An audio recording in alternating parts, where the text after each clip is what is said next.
Neil, interesting to hear you using phrases like underachievement coming off a pretty comprehensive win against Jamie, and considering all you've done already since you've come over from Australia, what's put you in that mindset where you feel there's a huge amount more you can deliver and need to deliver?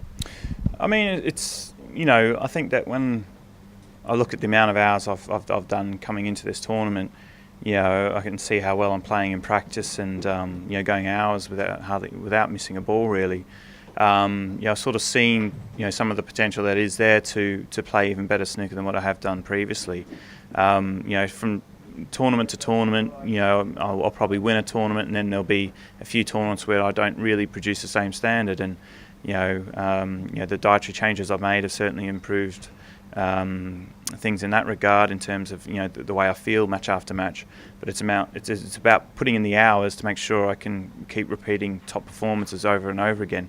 And this tournament I've not won it for a few years now, and I want to win it more times. I don't want to be a one-time champion. I want to be 2, 3, 4 times champion if that's what my ability would lead me to. And the only way to get the most out of my ability is to put the most amount of hours I can possibly do. And up to this date in my career, although I have practiced with great intensity, I've probably not put in the amount of hours as probably 99% of the players on the tour, especially the other top 10 players in the world. There's no way I would have probably done as much as what they have. So although my intensity is obviously great, the concentration I can sustain in practice is very good. I just need to increase the amount of hours to make sure that every day I come home from the club and thinking, I couldn't have done any more.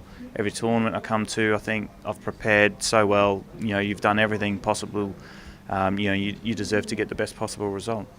Do you think part of that motivation comes from the fact that by your standards it's been a solid rather than spectacular season? Started off with a ranking victory against your great mate Joe in Wuxi, made the final of Australia but couldn't win, and then since then it hasn't quite clicked in the way that we've seen it from you in previous seasons. Is that the reason for this little bit of soul searching?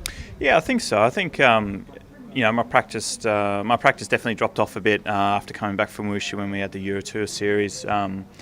Maybe not quite as inspired to practice for those events as some of the other bigger ones that we play in, which is the wrong attitude to have really. You're better off practicing really hard for those or not at all, like what Ronnie O'Sullivan does. He doesn't enter them unless he feels as though he can prepare as well for them as possible. And so that's something I need to address at the end of the season, is if I'm going to play in the Euro Tours, then I need to go into them with the most amount of practice possible.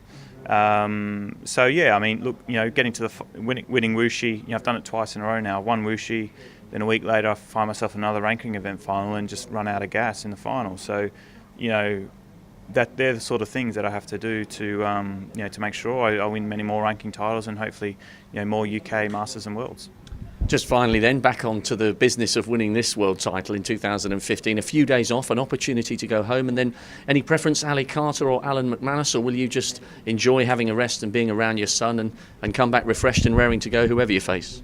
Yeah, I mean both great players. Obviously their strengths are really good sort of tactical play, and Ali probably a heavier scorer than Alan, and really good long potter as well. So I've had some really good matches with Ali over the years, and Alan I've not really played too much. He's having a bit of a resurgence in his career, so it'd be a pretty tough match to call. I mean, probably you'd maybe expect Ali to come through that, but either way I know that I'll have to again be at my best if I want to progress. Well done today, and we will see you for the second round. Thanks, Neil. Right, cheers.